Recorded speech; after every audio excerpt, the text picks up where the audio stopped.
You probably know Tanya. And there's Glenn. Hi, Glenn. Hello. And Hi, Glenn. Hello. and Joe Loria is feeling a little stoned today, I can see. What? Oh.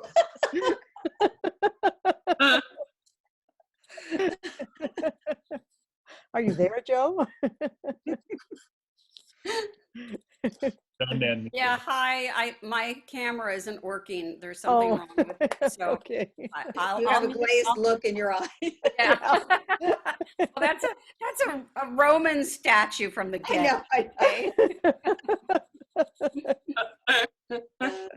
That's funny.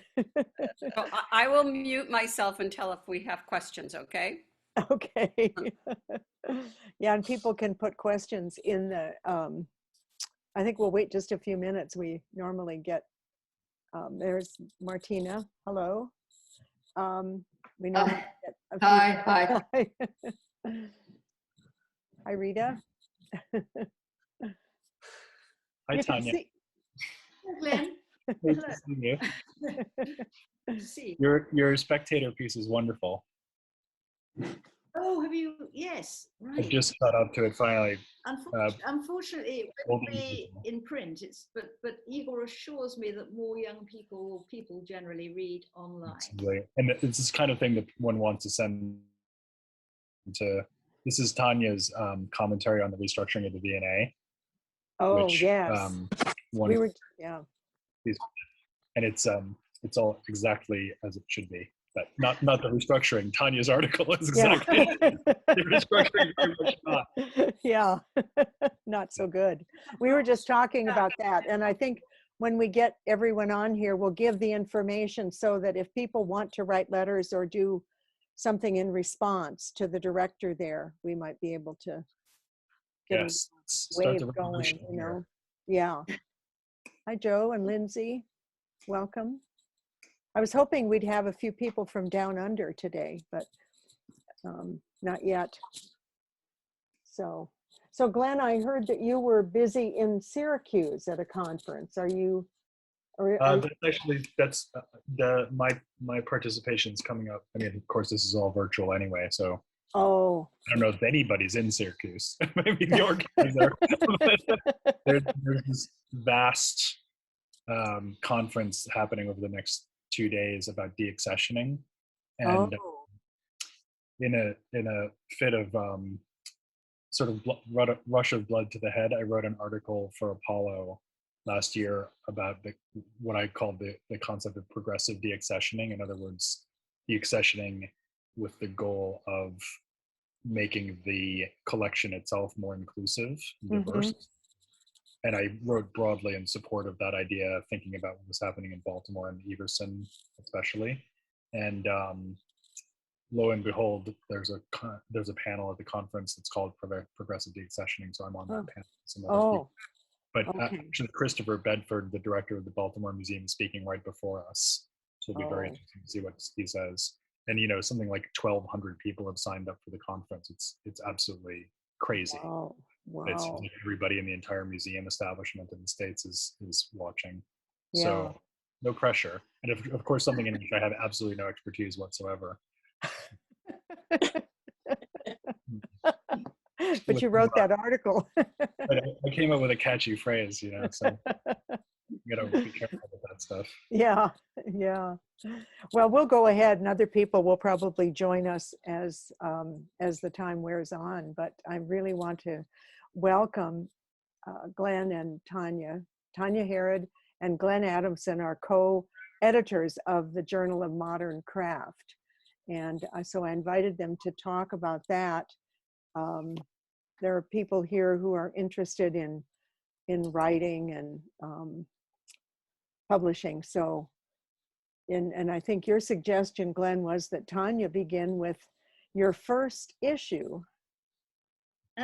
Yes, I'm going to sort of look at the origins of the journal in a rather sort of story time kind of way, going right back. Well, it was actually, shall I just launch in? Do, and if people have questions along the way, just put them in the chat and we'll try to monitor that. Okay? Okay. I do have a couple of images, including the covers of the cover of the first issue. Okay, Put that up. Oh, I just lovely. need I just need to be enabled to do so. okay, it's done. Great, thank you. Uh-huh. But Tanya, Oh. please carry on. Oh, that's lovely. Good, Yeah. good, good. This is the first of the most recent issue. Isn't that lovely? Gosh.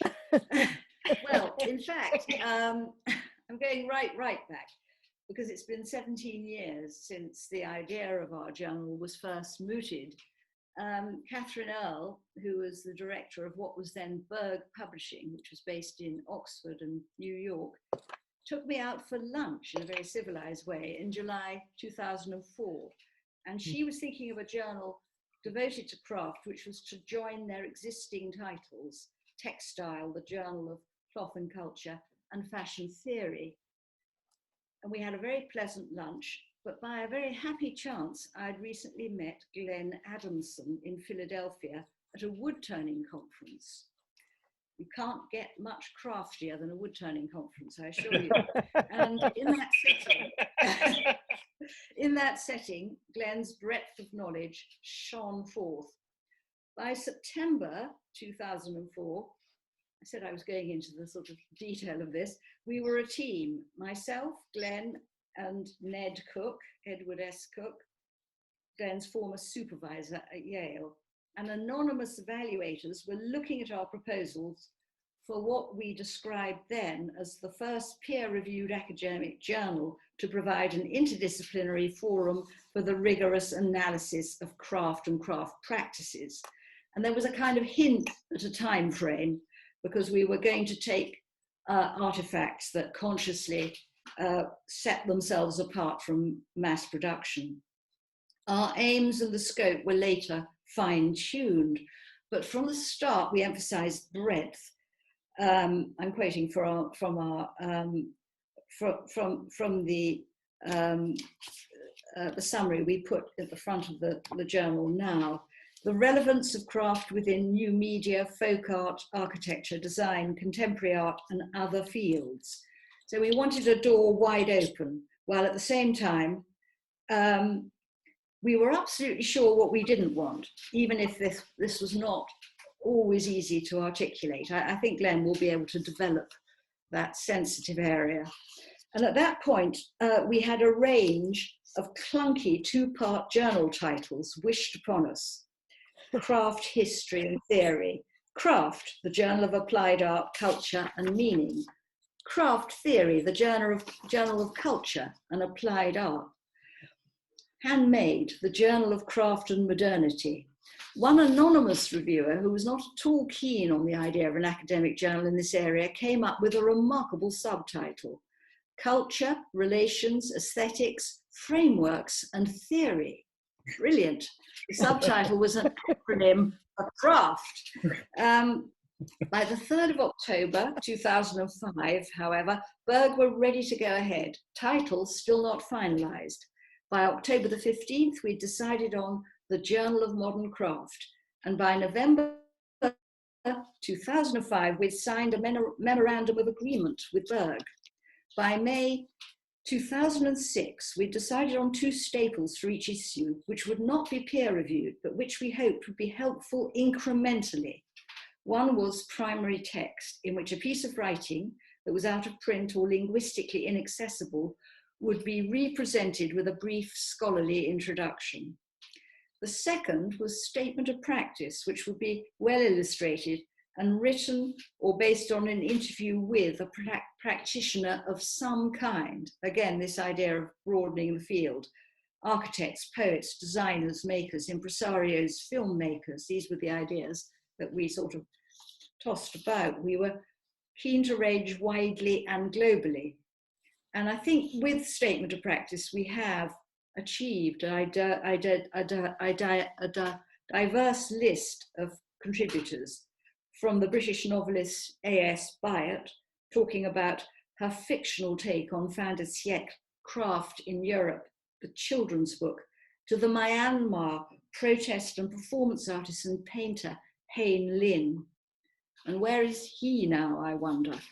I imagine he's in the gravest danger. having clashed with the army when it was in power before. As I've suggested, we did not want to be pinned down by definitions of craft. Indeed, we wanted to emphasize its fragile, mobile identity. And now I'm really going to talk rather a lot about myself, I'm afraid. This determination was shaped by my book, my 1999 book, The Crafts in Britain in the 20th Century, where I wrote, hopefully, that I planned to watch the crafts over the century, watch as they have endlessly defined themselves in relation to fine art, design, modernism, education, patterns of consumption, class, political movements, and industrial processes. And this 1999 book had been preceded by the conference Obscure Objects of Desire, reviewing the crafts in the 20th century, with a little nod to Buñuel, held in January in 1997 at the University of East Anglia. And I organised it because I wanted to look outside Britain, which had been the focus of my, by then, mostly written book, and to interrogate crafts' international survival, revival in societies that were either highly industrialised or industrialising fast, or examples of uneven development, going beyond the limitations of the studio craft story, largely in Britain and North America, however that was framed. And at the conference, there were strands on craft and regional and national identities, on relations with modernism, on consumption and value, on language, poetics and methodologies, and on what we call the dissident workshop. 52 papers were delivered, 48 were published in a single volume, and 12 were worked on by their authors, appearing in 2 issues of the Journal of Design History in 1997 and 1998. And one issue looked at modernism and modernity. I won't go through the whole issue, but one important feature was the hidden story of craft within modernism, which was still largely hidden in 1997. And there were essays by Pat Kirkham on Ray and Charles Eames. Pat is a craft modernism pioneer who was a huge inspiration when I was writing my book. Then there was Esther Leslie with a now much anthologized paper on Walter Benjamin, Charlotte Benton on Charlotte Perrion's moment of craft in Japan and thereafter, David Crowley on Stalinism and craft in Poland, in which craft, by being under the radar, bypassed ideological fine art restrictions. The second issue gathered papers on craft, culture and identity, with 2 essays that examined Bernard Leach and the Mingay movement through the lens of Edward Said's book Orientalism by Edmund Val and Yuko Kikuchi. And there were essays by figures like Mary Butcher, a maker whose brilliant use of Alfred Gell's groundbreaking essay Vogel's Net was applied to the contemporary basket making world. I think you might gather that writings by the anthropologist Alfred Gell and Arjun Appadurai's essay collection, The Social Life of Things, were both at that date a huge influence in my thinking on ways in which we better understand different kinds of material objects.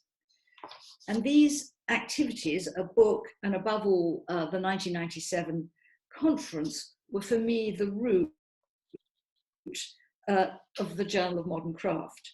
The Obscure Objects of Desire conference brought together scholars and practitioners from all kinds of disciplines, design and art historians, ethnographers, Japanists, makers, sociologists, a philosopher, a literary critic, looking at heterogeneous areas through a craft lens, offering a craft-based reading.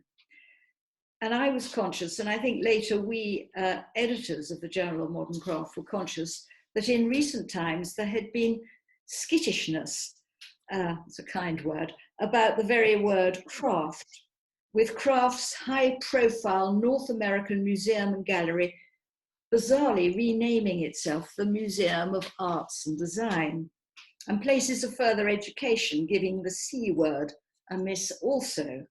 For example, the Californian College of Arts and Crafts had just dropped crafts from its title. While actually in the UK, the Central School of Arts and Crafts had become the Central School of Art and Design as early as 1966. This phrase, through a craft lens, was one I used often in those early days when seeking speakers for the conference.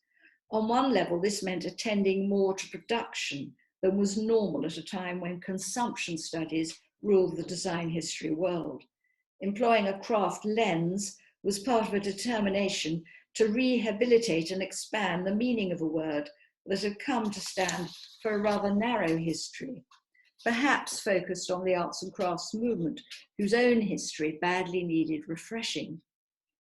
And the phrase craft lens was intended to enable hidden histories of craft to come forward from within the progressive story of design and architectural modernism, from within the industrial complex, and often in distorted form from within overlooked histories of empire and colonialism, where craft was invariably extirpated or stolen and then crudely reimposed. I don't know if the phrase was central to the thoughts of my fellow editors, but we certainly also sought a craft lens for unexamined, unobserved areas. For example, among the marginalized homeless of Brazil, within puppetry, with a statement of practice from the South African Handspring Puppet Company, or dressage, triumphantly captured by Leslie Chamberlain, a historian of philosophy whose hobby happened to be this advanced form of equestrian endeavor. Oh, lovely. In January 2008, we had our British launch at the Art Workers Guild, a joyful occasion. I'd been startled when I saw the first hard or paper copies of the journal, disappointed that our images were all in monochrome, forgetting our arrangement with Berg that only in the online version would illustrations appear in colour. Then Adamson very kindly gave me a celebration copy of that first number, in which he coloured in all the illustrations in crayon in a post-impressionist spirit, it must be said. I won't say more, I'm going to hand over to Glenn, but when I came to edit a reader on craft for the MIT and Whitechapel Gallery series Documents of Contemporary Art, which came out in 2018, a surprising number of texts, 10 in all, came directly from the Journal of Modern Craft, which made me feel that in a significant way, through the structure of the Journal of Modern Craft, and through our exceptional contributors, and of course our now enhanced number of editors, we had begun to generate a new set of histories and analyses of this expanded area. Thank you. Glenn. Great. Thank you, Tanya. You reminded me of many things I had forgotten, including my hand-colorized version of the first issue. I'm glad you still have that. That is a treasured object. So I'm just going to do a little bit of a whistle-stop tour of what's actually happened over the course of it's hard to believe, 13 years that we've been doing this together. I suppose the first thing to say is that we have expanded as a team greatly. So in addition to Ned and Tanya and myself, we also have an expanded editorial board. So Jenny Sorkin is now on the board, Elisa Author is now on the board, and then very importantly, Stephen Knott is on the board, and he's become our managing editor and really handles our copy flow, great young design historian at Kingston. And then we also have separate teams looking after exhibition and book reviews, and that's been a kind of rotating cast over the course of the 13 years. And it's interesting to think about what's changed and what's stayed constant. And I was very intrigued to notice in putting these two images together that actually the teapot on the left, the Namslutsky metal teapot, is of course a Bauhaus object, as is the ceramic sort of tea warmer structure on the right, which came out of Otto Lindig's ceramic shop at the Bauhaus. That's from an article by Freya Hartzell at the Prague Graduate Center. And it's just interesting to notice that there are some not only themes, but also topics that have stayed consistent right all the way through, even as we have, as Tanya beautifully described, expanded in many ways, certainly geographically. And in fact, I'll just put up here an image of two of our special issues. to try to get this across. We've expanded both geographically and thematically, always, I think, maintaining the same core idea that we were in calling the journal of Modern Craft, highlighting a kind of tacit conflict between those two terms, modernity and craft, seeming like they had a kind of at least an interesting relationship with one another, and often, of course, a very problematic, complex one, enough to sustain the attentions of a peer-reviewed journal 3 times a year. And I think I can say that even with all of the articles that we've published, which I haven't done an exact count, but it's certainly well over 150 peer-reviewed articles now, as well as the over nearly 40 now primary texts and statements of practice. You feel in some ways that you're only scratching the surface, because it does feel like we're not certainly the only voice, but it can feel a little lonely still to be plowing this furrow, and see how much there is to harvest from it, and simultaneously feel that you're almost having to search constantly for writers from, quote, other fields and other avenues of interest, everything from anthropology to art history to history of science, design history, area studies, as it used to be called, et cetera, et cetera. So it's been a very kind of creative and in some ways kind of a hand-to-mouth affair of, never quite knowing what you're going to be publishing a year down the road, always worrying a little bit about copy flow and somehow getting through issue after issue. So I just wanted to highlight, just in terms of geography, the issue that's on the right-hand side, this is really Tanya's initiative. She enjoined Mariam Rosser Owen to take on the special editing of this issue on the Middle East. And we've also had special issues on other places like Southeast Asia. We're working right now on a special issue about craft in American and African American contexts. And then we've also taken on special issues, as Tanya said, about the hand and machine in the period of modernism and interwar era. The one on the left, I think, is our first special issue, when we thought we had to put a big blue dot on the cover, which is about craft in the context of sculptural practice. So it's been, I think, a very, very adventurous and broadly construed intellectual project, and yet in some ways it's always about the same thing, which is, what do you do with craft under the conditions of modernity when, narrowly speaking, it has lost its pragmatic or practical role? As we know, that's not always the case, but broadly speaking, craft acquires this kind of free-floating status where it's up for grabs for ideological and symbolic purposes once it loses its status as the kind of armature of the economy. And that's really the question that we keep looking at over and over and over again in all of these different time periods and places. So I was also just going to say that we have even found ourselves sort of pushing at the margins of our own format. So Tanya mentioned that we had these contributions from Leslie Chamberlain, the wonderful philosopher, historian, and writer. So that's Leslie's the one on the left, and the one on the right is Martin Heidegger. And in a single issue, Leslie wrote an absolutely intense, brilliant, and beautifully written, and of course very well informed study of craft's role in Heidegger's philosophy, and also talked about her own role in a statement of practice context. Also talked about her own role as a horse rider in dressage. This is not actually Leslie on the right, by the way. She didn't, for some reason, send us a picture of herself on horseback. I'm not sure why that is, but perhaps just being modest. But it was fascinating to see her sort of take, the two sides of her mind working in that way, one of which, of course, was almost entirely abstract, the other one embodied, but in a way concerning the same central issue.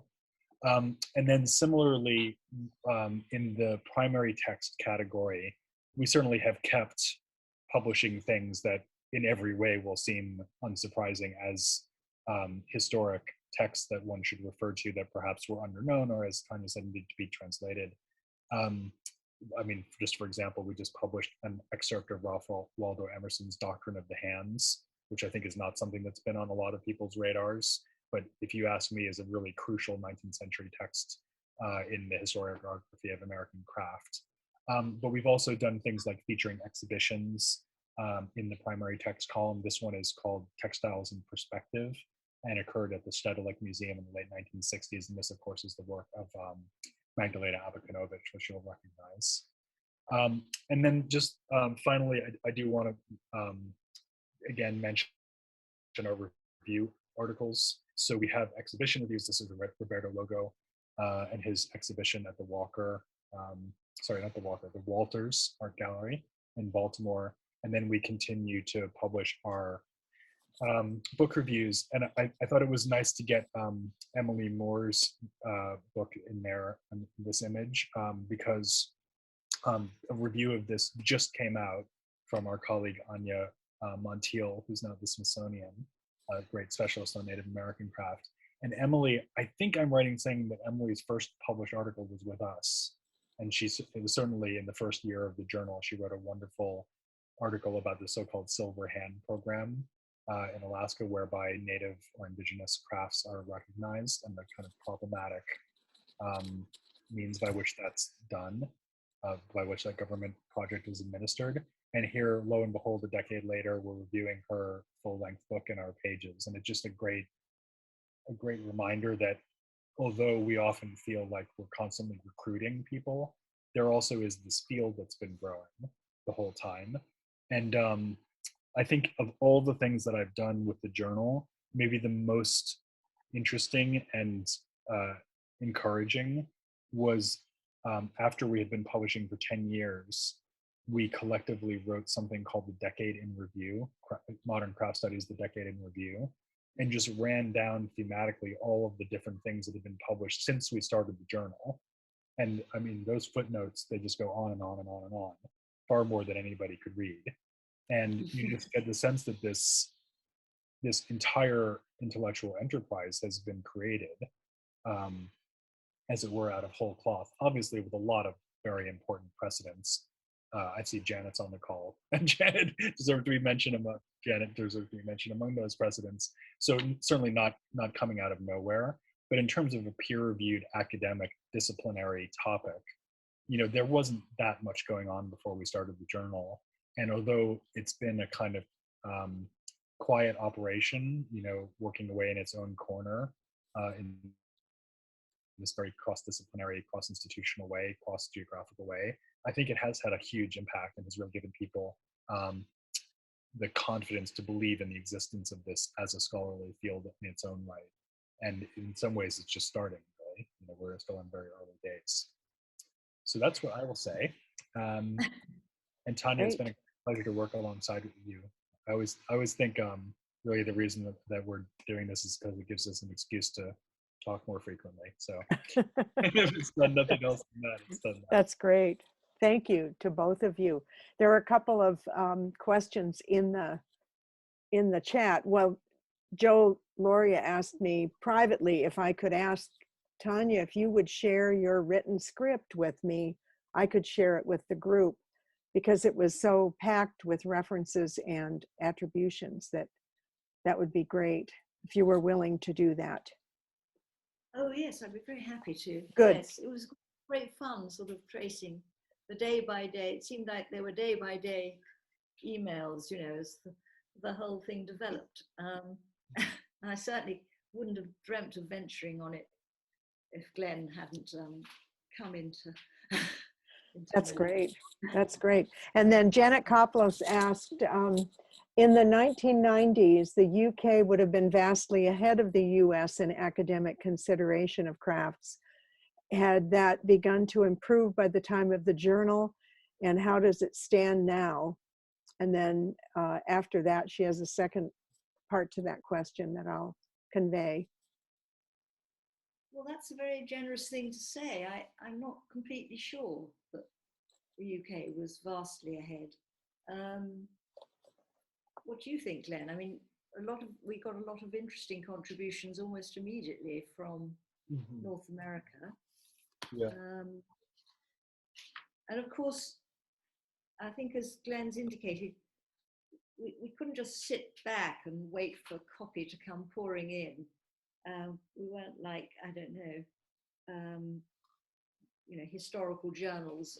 Although people are desperate to publish these days for obvious reasons, we had a kind of, not exactly secret standard, we had a standard, and we really had to go out and in some ways find people, didn't we, I think? Yeah. We had to persuade writers we admired to this is where this little phrase, a craft lens, sort of comes in, to perceive the craft-like context of their research. Yeah, which of course is tricky if you're running a peer-reviewed journal, because the theory behind peer-reviewed journal is that you're supposed to wait for the submissions to roll in, as Tanya says, and then you subject them to an exacting process of rigorous peer review. And then if it's good enough, then you publish it. But when you've invited the person in the first place to submit, that obviously puts you in a somewhat invidious position with regard to the whole concept of peer review. So one thing we had to learn, and actually it didn't really blow up in our faces that I can recall, amazingly. Maybe it's because we were inviting people we had a lot of trust in. So one way or another, we could get it to a publishable standard without too much trouble. But, we always had to say, all being well with the peer review, we'd love to publish your work on this topic, but we can't promise. And of course, we're not paying either, because it's an academically peer reviewed journal, and that's forbidden to pay author fees. So it's, it has required looking for people at a certain stage of their career, I would say. And also people who had a very strong motivation to kind of make an intervention, but in some ways that's been quite intellectually helpful. Just in answer to Janet's question, I think I would say that the UK was vastly ahead of the US in academic consideration of crafts, even if you don't count Tanya.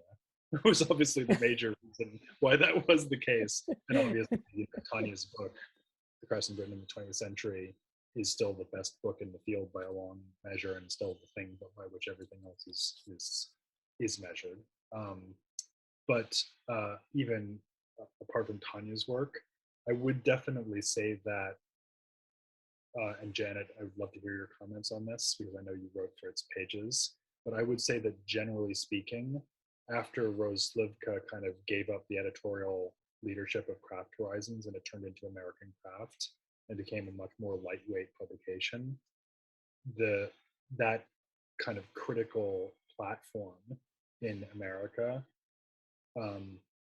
was much weakened. Whereas in the UK, although there were lots of ins and outs and ups and downs, basically Crafts magazine, even today, I would argue, has still managed to maintain a pretty rigorous intellectual side, even if it's not the only thing that's going on. So there's always been a place for people like Peter Dormer and Paul Greenhalgh, let's say back in the 1980s and 90s, to publish, where in America you didn't really have that obvious outlet. And I think there were also better books coming out, including by some of the same people in the UK. So I would say there was a disparity there. And what's happened since then is that now that this idea of being a craft historian or craft theorist has become more acceptable in the United States, there's been this roaring ahead of energy, because the academic establishment is just so much bigger in the US, like everything else is bigger in the US, and there are many, many, many more universities and colleges. And so there are many more places for people to be. And I think that's why you now feel like the action, if anything, is more on the American side. And of course, it's also global. You have great scholarship coming out of Australia and other English language countries, and of course, lots of great scholarship coming out in other languages, some of which we're able to follow, some of which we get in translation, and some of which obviously is closed to us by language barrier.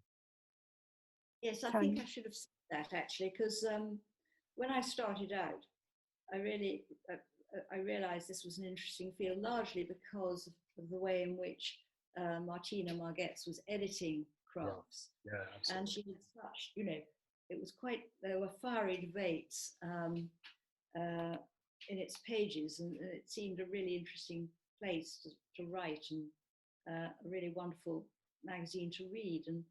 But I think what's interesting was that these writers that Glenn's mentioned, like Peter Dormer and Paul Greenhalgh, they were to an extent outside the academy. They were writing in Art Monthly and in Craft, and then of course Peter Fuller set up his own magazine, Modern Painters. I guess what America seemed to have was large numbers of kind of graduate students who were working in that field, and for some reason that I still feel hasn't sort of taken off in the way I imagined it would here. Obviously, we some of the people connected with the journal, Stephen Knott being a marvelous example, wrote and studied, wrote his doctoral thesis with a sort of obvious interest in our area, but America seems to produce far more potential contributors of that, just launching themselves, perhaps with an article in the Journal of Modern Craft. But actually, Crafts magazine is the sort of beginning, was the real beginning for me before that's where I started writing about this elusive subject. It really speaks to the importance of academic supervision as well, because of course I wouldn't have had the career that I have had if I hadn't been lucky enough to end up with Ned Cook, who was the other founding editor of the journal. And then I would say, I mean, I'm biased obviously, but I would say the two strongest craft historians of their generation in the UK are Kat Rossi and Stephen Knott, both of whom studied with Tanya and me at the Royal College, because there was a funded PhD studentship that we created for studying craft topics. So, if you build it, they will come. But if there are not that many, and more recently, Jenny Sorkin, actually, who's on the editorial board, she's been doing fantastic work bringing along younger scholars with a particular attention to more diverse topic in terms of ethnicity, I mean. And so she's now bringing forward new voices as well. But if you don't have those people who are positioned to supervise PhD students, then it's very difficult for the field to grow. Mm-hmm. So before we move on to the second half of Janet's question, Janet, Glenn kind of asked you to respond to what he was saying. Well, I'd love to hear, Janet, I'd love to hear you say more about what you perceive the weakness of the United States discourse to have been in the 90s. You're muted, Janet. Again, given that you were there we go. Work at the time, so.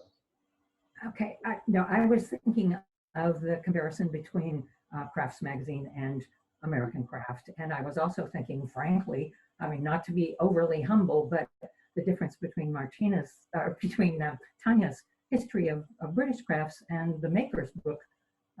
She's so much deeper. She's so much more thorough. Just something that we could imagine ever achieving. Neither Bruce nor I are academics. And no, so I wouldn't agree with that at all. I think your book's absolutely amazing, and you're covering so much more than I was. Bigger country, it's just yes. fantastic, and it was so elegantly done. It's funny that these books. There's my book, your book, and then there's the rather extraordinary history of the crafts in Australia. By Grace Cochran. Gosh. Grace Cochran. Yes. I mean, that's marvelous in its own. Quite strange. It's very, very detailed. There's and I think there's something similar for Canada. It seems to be limited to countries. America, Canada, Australia, New Zealand, and the UK have been I think the only countries to sort of try and offer that kind of. Of course, now we've got Glenn's new book, which which really is electrifying. But I don't know whether many of you have had a chance to read it yet. Yeah, it's out now. But It's out. I mean, that's a very different project because it's not what Bruce and Janet did in Makers, and it's not what Tanya did in her book either, because it's sort of a rewriting of American history through artisanal eyes. It's not really a history of the movement in any way. I touch on it, but it's nothing, you know. Well, in some ways, you know, I wish I'd done more of that in my book. You know, it is, although I keep talking about the need to get away from studio crafts, the studio crafts nonetheless dominate my book. You know, I'm not in there in the factory kind of interrogating the skills of steel workers. And I'm not hanging out in the home, you know, looking at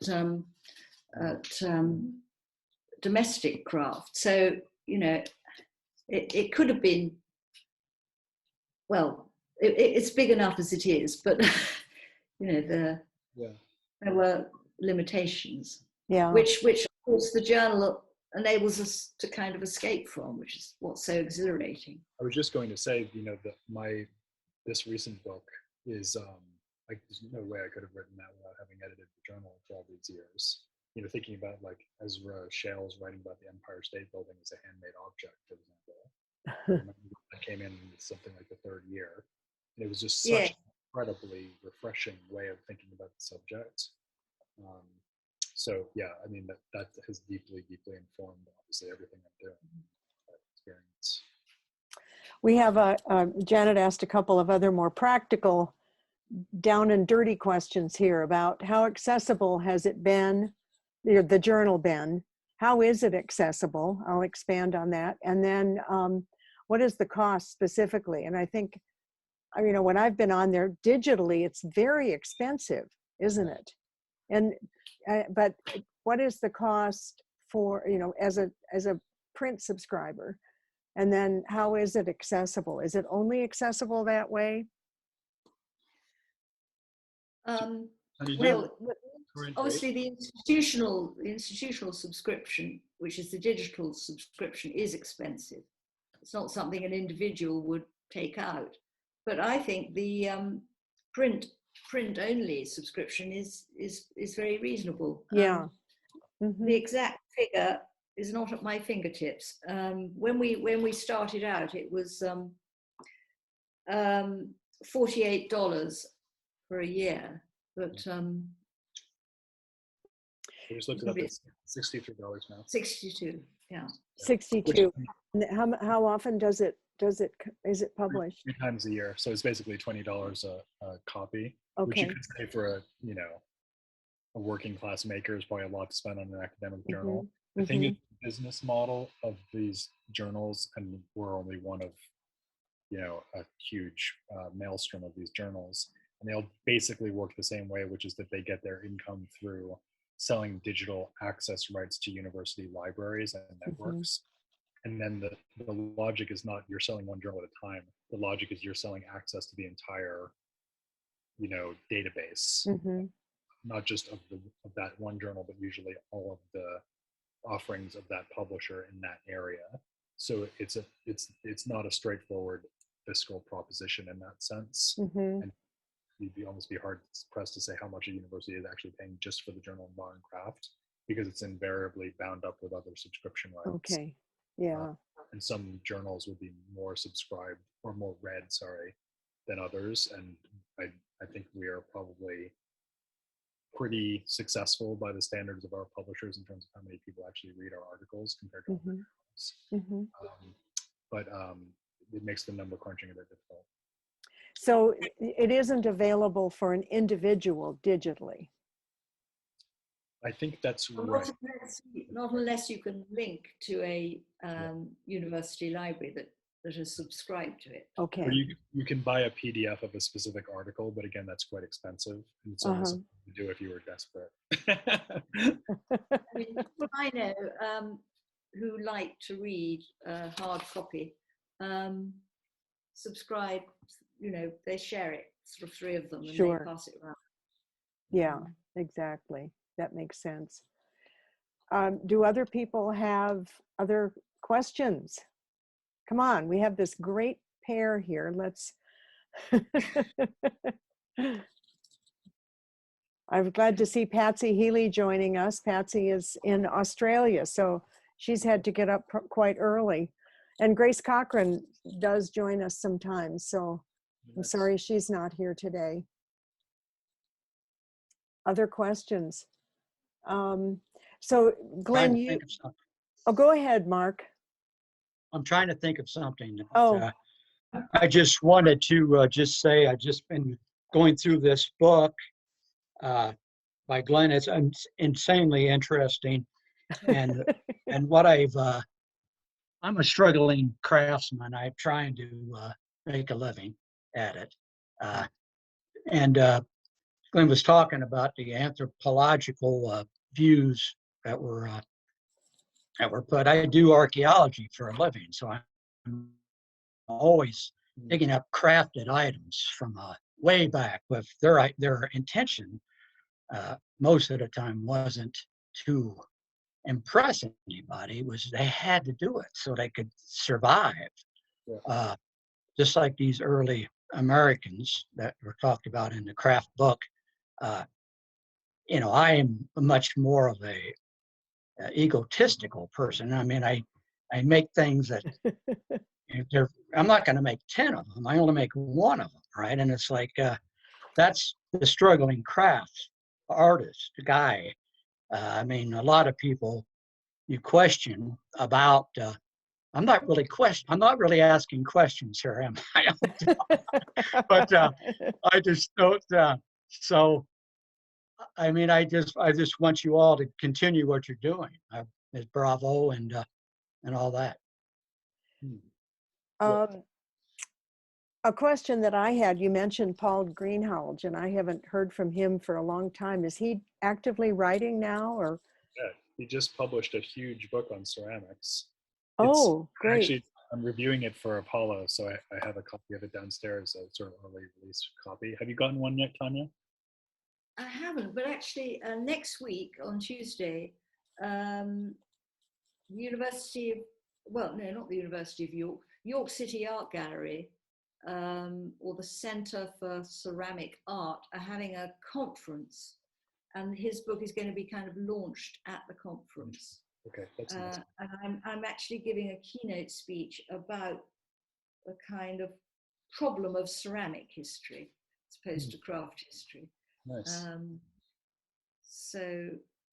And that's where I talk quite a lot about the museum as a kind of site of deep understanding.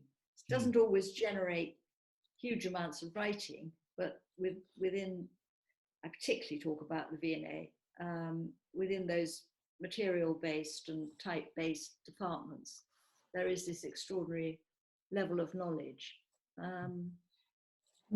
which, as I was saying earlier to Elaine, seems to be under threat at the moment at the Victoria and Albert Museum, the kind of mothership of the decorative arts. Mm-hmm. And I'd like to say, I said that we had a lot of people here who might be willing to write to the V&A in opposition to this new plan to make it a linear collection rather than divided by material or content. And that Tristram Hunt is the director of the V&A, and Yes. and if she said if you Google her article in the Spectator, you would find more information about that. And I'm sure that letters would be welcome, and that article would provide us with a lot of fodder for our arguments. Yeah. If we could. If there were letters from America. I mean, the actual way in which the museum is laid out won't sort of change, but it's just the fact that those departments are, well, they sort of bypass the sort of diachronic trudge of history, and they look at a material through time, the way it doubles back on itself, the way something like ceramic will rediscover, you know, rather as Renaissance ceramics suddenly sort of are reaffirmed and rediscovered in the 19th century. It's a kind of much more inspiring, I think, model for the study of objects than slicing departments up into periods. Because of course, when the museum does want to put on an exhibition or something, create something like the British Galleries, individuals from all these departments work together. So they're perfectly capable of reconfiguring themselves into teams based on chronology. But behind all that is this very deep knowledge based on materials or type forms, as it were, furniture or textile. I don't know what you think, Glenn, or anyone else.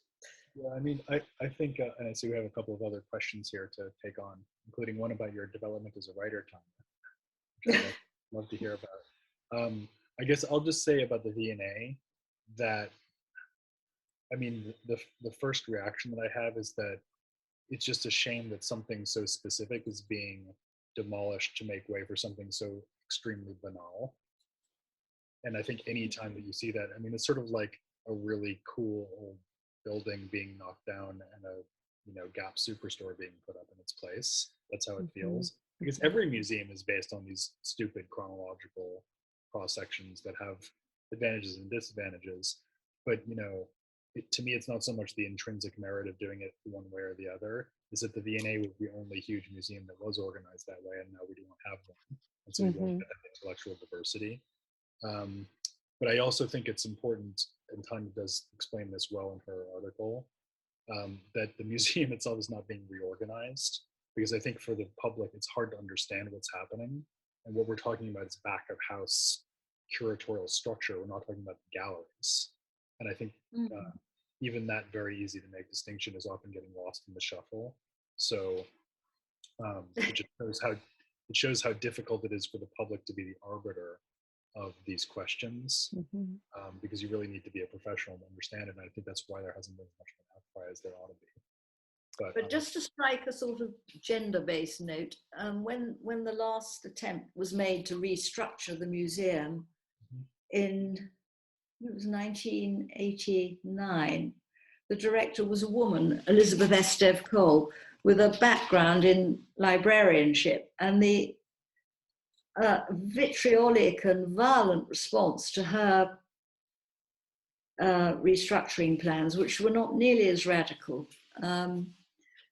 I think I find that absolutely fascinating. That I mean, she was pilloried by newspapers, but also by distinguished scholars. And I think, you know, I think we can now all see it as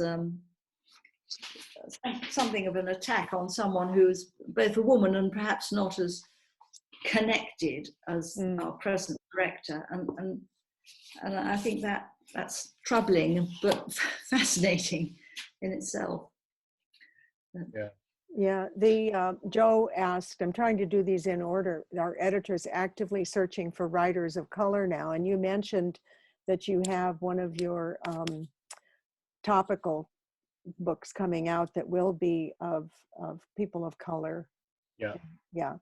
Yeah, So, but this is not new. We've been trying to do it the entire way. I mean, since we founded it, and of course, people in craft studies were very early on to the idea of diversity for obvious reasons. You know, craft is the sort of designation of the creativity of women and people of color in many regards. So, you know, it's been a challenge to find academically trained voices in all the geographies that we would want to cover, and of course the not the gender bias, because we've never had trouble with that, but in terms of the ethnic bias of the academy in general, I think it would be fair to say that we've struggled to get as many writers of color as we would have liked to, but we've always tried really, really hard. And we're now doing a special issue with Dr. Tiffany Momon as the guest editor about African American. Oh, great, great, yeah. And then Judy Schwartz asked you, Glenn, to share your point of view on your motivation or mission for your book. Yeah. Okay, I'll try to make this short so it doesn't become a different talk. We've got about 5 minutes left, yeah. Just say very quickly, as I said, it's an attempt to tell American history through the eyes of its artisans. So it's very different from writing a decorative art or design history in that sense. And I guess just to take the academic side of it, because that's sort of what we're talking about, I think the other thing I had in mind was to take many of existing literatures and weave them together. Because of course you do have a design history / decorative art craft history, makers and other histories, the studio craft movement, arts and crafts movement. But what you don't have, or what you didn't have, was a book that set that side by side with women's studies texts coming out of American history, like Laurel Thatcher Ulrich, or very importantly, histories of labor movements, and also the histories of factories. That literature was separate. And then again, you have a separate literature on, let's say, utopian communities like the Shakers or the Amish community. Then you have a separate community about the history of amateurism, and then a related topic, which is the kind of capitalization of craft, as in, let's say, Martha Stewart. And actually, I mean, there's so much written on Martha Stewart that there was once an entire panel about her in American Studies conference. Books about Martha Stewart studies. And it's all great. It's hilarious, as you might expect. But nobody had ever written about that in the context of an overview craft history of that period. So it's really taking all those things and knitting them together. That was, in a way, the main goal as a kind of research project. Okay. And before I go to Janet's other question here, Linda Lighton wrote, and I want to say a shout out to Linda because she made a donation that helps to fund the continuing of this, and that's much appreciated. But she wrote, Christie's announced today that they'll be changing the way they present 20th century and 21st century versus impressionist, modernist. They say that will help include people of color, etc., which is an interesting comment. And then she said she's going to Crystal Bridges to see the show next Wednesday. Go, Linda. Well, I haven't seen it in person myself, which is funny because I don't want to get on a plane. So I'm hoping to get vaccinated before the process and go then. But I've seen great pictures, though. It looks good. Pictures look good, yeah. And then with just a couple minutes left, Tanya, there was a question from Janet also to ask you to give us I'll have to say, brief history of your development as a writer. How easy was it to start publishing books, and also that you won an honor for your Cardew book? Well, you start small. I didn't stay really in the academy after I finished my doctorate. I started writing art criticism, and everything's chance in life, isn't it? It was when I met a whole group of interesting women makers, principally Carol McNichol and Alison Britton, and I suddenly, from having worked on the 19th century, and I hadn't even really thought very much about even the arts and crafts movement. I was working on art historiography and taste for early Italian painting. I suddenly met these extraordinary, powerful women, and that really set me on a kind of road. And I perceived it as a sort of relatively empty field. A place that needed attention, in a sense. I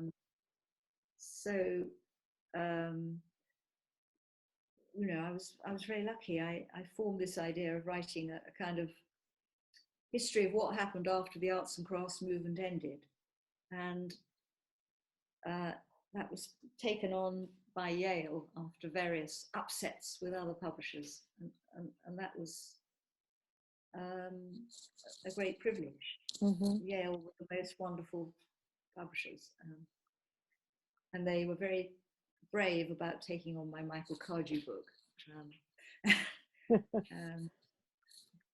But that's probably a whole complete other session, isn't it, to talk about this? Semester. Humble. Yeah, exactly. Yeah. Yeah. And just a little bit about the purpose of this group now is that we've talked about trying to get more writers in ceramics and we have a couple people willing to mentor writers, emerging writers, etc., including Janet Koplos and Diane Charnoff, who's usually here with the Renwick. And it sounds like you mentor some of your writers when they submit something that may need development in a certain way. I think that's great. And one of the ways that we're talking about it is Leslie Farron, who's usually here also, and I have been talking about working with maybe perhaps Studio Potter to have the galleries hire emerging writers to write their essays for their catalogs. And we're talking about potentially 3 major ceramics galleries, and then having a mentor work with those writers to make sure that they do get paid, but also they gain, or that at least the veteran writer would be compensated, and then help the emerging writer along. So that's kind of the direction this group is going, and I always appreciate writers and editors who come. Tina Byrne is here. She's the editor of Ceramics Ireland. And yeah, hi Tina. And then Patsy Healy is a writer from Australia, as I said, Judy Schwartz, Janet Koplos. Joe Shea is here from the Philadelphia Museum of Art. So it's a really nice cross-section of people, and it varies all the time. Terry Barrett is usually here, who writes on criticism. And anyway, I just so appreciate you two being here today. I know everybody's busy, and there are some nice notes in the chat, and our time has just gone over a couple of minutes, but we really appreciate you being here. Our next month's speaker will be, oh, help me, senior moment, James Elkins. Really? Yes, he's going to, and he said in our communication that he was really tired of doing lectures. So what he wanted to do was to have me distribute his essay on the state of art criticism, and then we'll be discussing that. So, and as you know, Glenn, I quoted him in my thesis, so it'll be interesting. I challenged him a little bit in there anyway. So it'll be interesting. And I can come to that. That sounds Pardon? fascinating. Perhaps I can come to that. That sounds sure, I can send you the link to it if you'd like. I'll send it to both of you. We have quite an extensive list, and the attendance goes up and down. You all know this is the week of NCECA also, so it was probably my mistake not to move it to next week, but I had already asked you to commit, so I didn't do that. But everyone is saying thank you for sharing your time, and I appreciate it so much as well. It's great to see both of you. I haven't seen Tanya since we were together at Grace Cochrane's in Australia, and so it's good to see you again. And always, Glenn, great to see you, and thanks for all your contributions. Appreciate it. Thank you, everybody. Great to see you all.